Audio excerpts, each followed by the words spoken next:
I didn't move. I didn't flinch. I just picked up my glass of lemonade and took a slow sip while 35 people stared at me, waiting for me to fall apart. My father had just told me, in front of everyone at my cousin Patrice's backyard barbecue, that I needed to liquidate my savings account to cover my brother's business debt. He said it the way he said everything, like it was already decided, like my opinion was a formality he'd chosen to skip. I set the glass down, smiled, and said, "Okay, Dad. Let me think about it." He nodded like that was the correct answer. My mother exhaled. My brother Marcus didn't even look up from his plate. And that was the moment I knew exactly what I was going to do. But I'm getting ahead of myself. Let me take you back to where this really started, because the barbecue wasn't the beginning. It wasn't even close. I'm the older one. My brother Marcus is 3 years younger, and from the time he was old enough to smile at my parents with those big brown eyes, the rules in our house were different for him than they were for me. I learned early that if I wanted something, I worked for it. Marcus learned early that if he wanted something, he asked. That gap never closed. Not in 20-some years. Not once. Growing up, I got a part-time job at 16 to buy my own school supplies, while Marcus got a car for his 17th birthday. I paid my own application fees for college. Marcus got a full parental contribution and a brand new laptop. I worked 2 jobs through my undergrad and graduated with minimal debt because I refused to let myself drown in it. Marcus dropped out after 2 semesters, my parents' money gone, and my father called it finding himself. None of this made me bitter. At least not the kind of bitter that eats you. It made me focused. I watched how money moved in my family. And I made a decision very early on that I was going to build something they couldn't touch and couldn't ask me to hand over. I got my accounting degree, landed a solid job at a mid-sized firm in Charlotte, and spent the next several years doing what most people my age refused to do. I didn't go out every weekend. I didn't lease a car I couldn't own. I cooked at home. I wore the same winter coat for 4 years, and every raise I got went directly into savings or investments before I ever had a chance to see it in my checking account. By the time I was 29, I had enough for a down payment on a house. I did not tell my family. This wasn't bitterness. This was math. I had watched what happened when my parents found out I'd gotten a bonus at work 2 years prior. My mother called within the week to tell me Marcus was going through a rough patch and could I help out just this once. I did. I always had before. But that time I swore to myself, the next time I had something real, something that could build a future, I was keeping it quiet until it was untouchable. I bought the house through an LLC I'd set up with the help of a real estate attorney. It's actually a common strategy for professionals: liability protection, asset separation, clean bookkeeping. My attorney had recommended it, and I had done it properly. Every form filed, every document clean. To anyone looking from the outside, I was a tenant renting a house in a quiet neighborhood on the east side of Charlotte. The LLC paid the mortgage. I paid the LLC. Nobody in my family had any reason to think otherwise. And for 2 years, that worked perfectly. Then my father's consulting business collapsed. He'd been running it for about 6 years, nothing huge, maybe 8 or 9 clients at peak, and when 2 of his biggest accounts pulled out within the same quarter, the whole thing fell apart faster than any of us expected. I didn't know the full extent until my mother called me crying on a Tuesday morning to tell me they'd been carrying a second mortgage on their house for 3 years, and they could no longer make the payments. They were going to lose the house. I won't pretend I wasn't sympathetic. I was. Despite everything, they were my parents, and hearing my mother cry like that did something to me that no amount of grudge could fully block out. I told her to let me figure out some things and I'd call her back. What I figured out was that I had a second bedroom in my house, a full guest suite with its own bathroom, and that I could let them stay there while they sorted themselves out. It wasn't a permanent solution, but it was a solution. Here's what I told them clearly before they moved in. I was renting the house from a property management company. My landlord didn't do month-to-month for additional occupants, and technically having them there was a favor I was stretching my lease for. I asked them not to tell anyone they were staying with me and to treat it like temporary housing, 60 days max, while they found an apartment they could afford. My mother agreed. My father looked at the house, looked at me, looked at the house again and said, "This is nice." "Whose is it?" I said. "Property management company. I've been here 2 years. He nodded and carried in his suitcase. Marcus, of course, was not part of this arrangement. Marcus had his own apartment across town, a two-bedroom place he'd rented with a friend from his gym. What Marcus also had, as I found out about 6 weeks after my parents moved in, was a small business loan he'd taken out 18 months earlier to open a mobile detailing operation. I actually thought that was a decent idea for Marcus. He was good with cars, he was charming with customers, and the startup costs were low. But Marcus had also hired 2 friends, bought equipment he didn't need yet, signed a lease on a small garage space, and underpriced every job for the first year because he wanted to build the brand. By month 18, he was behind on the loan, behind on the garage lease, and his 2 friends had quit. My parents knew all of this. I did not, until the barbecue. Cousin Patrice held her annual summer cookout in mid-July, the kind of afternoon where half the family shows up, the kids run through the sprinkler, and someone always brings too much potato salad. I had been looking forward to it because I genuinely love Patrice and her husband, and I needed an afternoon that felt normal. About 2 hours in, while people were starting on their second plates, my father stood up. He didn't tap his glass or ask for attention. He just started talking in that big room voice he'd always had, the one he used in business meetings and church, the one that made people stop chewing and listen. He talked about Marcus. He talked about how hard Marcus had worked, how the market was tough, how these things happened to entrepreneurs. He talked about the loan amount, $42,000, and how Marcus needed help getting back on solid ground. He talked about family and loyalty and how we pull each other up. And then, he looked directly at me. "Your sister has been doing well for herself," he said. "She's been saving since she was a teenager. I know she has the resources to help Marcus get through this, and I know she will because that's who she is." 35 people looked at me. I want to describe what that moment felt like. It wasn't just embarrassment, although it was that. It was the exposure of something I had kept private for years. The insinuation that my savings, my discipline, my years of going without, were community property available for redistribution at my father's discretion. It was the certainty in his voice. Not a question. An announcement. I picked up my lemonade. I took a sip. I smiled. "Okay, Dad," I said. "Let me think about it." He nodded. My mother exhaled. Marcus didn't look up. And I spent the drive home thinking about how to do what I had already, quietly, begun to plan 3 weeks earlier. Because here's what my family didn't know. 3 weeks before the barbecue, I had come home to find my mother had reorganized my kitchen without asking. She'd moved appliances I used daily to the back of the pantry to make room for things she preferred having accessible. When I mentioned it, gently, she said, "Well, I'm here too, so I should be able to make it comfortable." 2 weeks before the barbecue, my father had given Marcus a key to my house so Marcus could drop by and visit without having to wait for me. I found this out when I came home on a Thursday evening and Marcus was sitting in my living room watching my television. 1 week before the barbecue, I had called my attorney. I'd explained the situation. I'd asked what my options were. She had laid them out clearly.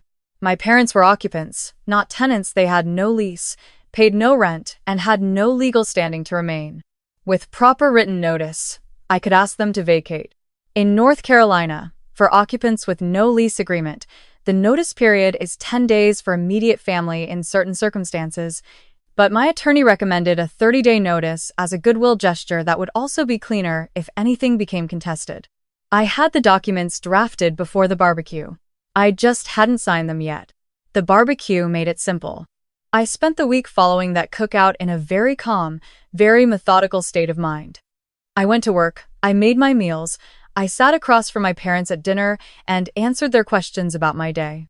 My father asked me twice about the Marcus situation. Both times I said, "I'm still working through it." What I was working through had nothing to do with Marcus's loan. Marcus, as it turned out, was throwing himself a party. I heard about it from my mother, who mentioned it at breakfast one Saturday with genuine excitement. Marcus had found a new investor, an old friend of my father's who'd agreed to put in seed money in exchange for equity, and he was hosting a small gathering to celebrate the fresh start. He'd invited about 20 people. He was calling it, without any apparent irony, a second chance celebration. My mother asked if I could host it. She meant, of course, at the house where she believed I was a tenant. She said it so casually, the way you ask someone to pick up milk. Your place is so nice and you have that big living room. Marcus wants somewhere that feels like home. I said, sure. I'll host it. She beamed. I called my attorney that afternoon. I signed the notices. I had them printed on proper letterhead, notarized, sealed in envelopes. The party was on a Saturday. 19 people came, not counting my parents or Marcus or me. It was actually a nice gathering in that particular way awkward things sometimes are: everyone making conversation, someone bringing a nice bottle of wine, my mother setting out a cheese board she'd bought at Whole Foods with money she'd borrowed from me and not mentioned. Marcus gave a little speech about resilience and growth and how grateful he was for the people who believed in him. He looked at my father when he said that. He looked at the investor. He did not look at me. My father, of course, took the opportunity to speak as well. He talked about Marcus's future, about the pride he felt as a father, about how this family had always come together when it mattered. And I want to take a moment to thank my daughter, he said, and I felt every person in the room turn toward me with that particular look. That means they're expecting either a heartwarming story or a scene, for opening her home to all of us. She's always been the dependable one. I smiled. Thank you, Dad, I said.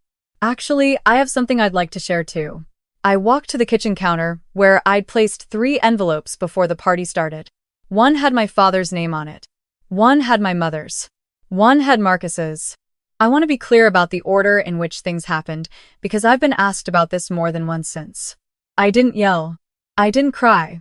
I didn't do anything dramatic or performative. I simply walked back into the living room, handed each of them their envelope, and stood quietly while they opened them. My mother opened hers first. She looked at the document inside, and I watched the color shift in her face, not all at once, but in stages, like a dimmer switch being turned slowly down. What is this? She asked. It's a notice of vacate, I said. You have 30 days. My father had his open by then. He read it twice. I could see him reading it twice. This is from, he started, and then he stopped, because the LLC name on the document was the same LLC name on the lease agreement he'd signed when he moved in. He'd signed a document with that name on it. He hadn't asked what it was. He'd assumed it was the property management company. He had never looked it up. You own this house, he said. It wasn't a question exactly. It was more like a person saying something out loud to make it real. I have for 4 years, I said. The room was very quiet. Marcus had his envelope, but hadn't opened it. He was looking at me with an expression I hadn't seen on his face before, not the easy confidence he usually carried, not the slightly sheepish look he got when he wanted something. He looked genuinely uncertain. Yours is different, I told him. That's a summary of every financial transfer I've made to you or on your behalf over the last 6 years. It totals a little over $38,000. I'm not asking for it back. I just want there to be a record, for my own peace of mind, that I have already given this family more than my share. My father set down his envelope. You lied to us about this house. I didn't tell you I owned it, I said. That's not the same thing. We never would have my mother started. Moved in? I said. I know. I also know that if I had told you I own this house, the conversation we just had at Patrice's barbecue would have happened 4 years ago instead of 3 weeks ago. And the one before that, and the one before that. The investor, to his credit, had quietly gathered his jacket and was having a very focused conversation with the person standing nearest to him about absolutely nothing relevant. Several other guests had located reasons to be in the kitchen or on the back porch. My father's voice dropped low the way it did when he was trying to control something. This is not how family treats family. Dad, I said, and I kept my voice even. I kept it at the same temperature it had been since I handed out the envelopes. I have given this family everything it asked for since I was 16 years old. I paid for things quietly. I showed up quietly. I helped quietly. And 3 weeks ago, in front of 35 people, you announced to our entire extended family that my savings account was available to cover Marcus's business debt. You didn't ask me. You announced it, like it was already done. He didn't answer that. I need my home back, I said. 30 days is more than enough time to find an apartment. I've already looked at a few in your price range and sent them to Mom's email this morning. My mother made a sound I didn't have a word for. Not crying, not quite. Something in between. I picked up my own glass of water from the counter. I took a sip. I hope the second chance goes well, Marcus, I said. I mean that. And I went to my bedroom and closed the door. The next 30 days were not peaceful, but they were clear. My father called me 4 times in the first week. I answered twice. The first time, he was angry, the entitled, incredulous anger of someone whose authority has genuinely never been challenged in a way that stuck. The second time, he was different, quieter. He said that he didn't understand why I hadn't trusted them with the truth about the house, and I think he actually meant it. Because trust isn't just a feeling, Dad, I told him.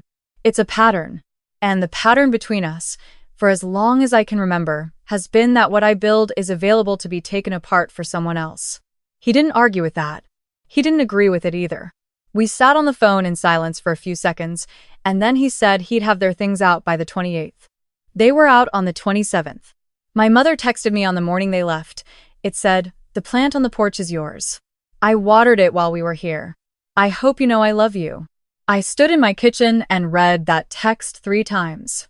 Then I walked to the porch and looked at the plant, a little pothos I'd bought 2 years ago and completely neglected, that had apparently thrived under my mother's attention without either of us acknowledging it. I texted back, "I know. I love you too." That didn't fix everything. I want to be honest about that because I think sometimes these stories end with a bow tied neatly on top and everything resolved into either permanent estrangement or a tearful reconciliation. And the truth is messier than both of those things. My parents and I are in an uncomfortable middle ground. My father is slower to make demands now, but the instinct is still there. I can hear it in the hesitations before he speaks, the sentences that start and then redirect. My mother calls more often, mostly about small things, and I think that's her way of rebuilding something without naming what she's rebuilding. Marcus's second chance is apparently going better. He has a business partner now, someone with actual operational experience, and from what I hear through my cousin Patrice, the investor's money came with some actual oversight attached this time. I hope it works. I don't say that to be gracious. I genuinely hope it works because I don't want to spend the next 20 years watching my brother fail while my family looks in my direction. As for me, I still live in my house. The second bedroom is empty now. I painted it last month, a deep green I'd been wanting to use since I bought the place. And I put in a reading chair and a lamp and a small bookshelf. And some mornings I sit in there with my coffee and just exist in a space that is entirely, unambiguously mine. There's a thing that happens when you've spent years being the dependable one, the capable one, the one everyone turns to because they know you'll figure it out. It becomes your identity before you even choose it. And then one day you realize that your identity has been constructed entirely out of other people's needs, and the thing you've been calling reliability is actually a kind of invisibility. You're only seen when someone requires something from you. I don't think my parents are bad people. I don't think my brother is evil.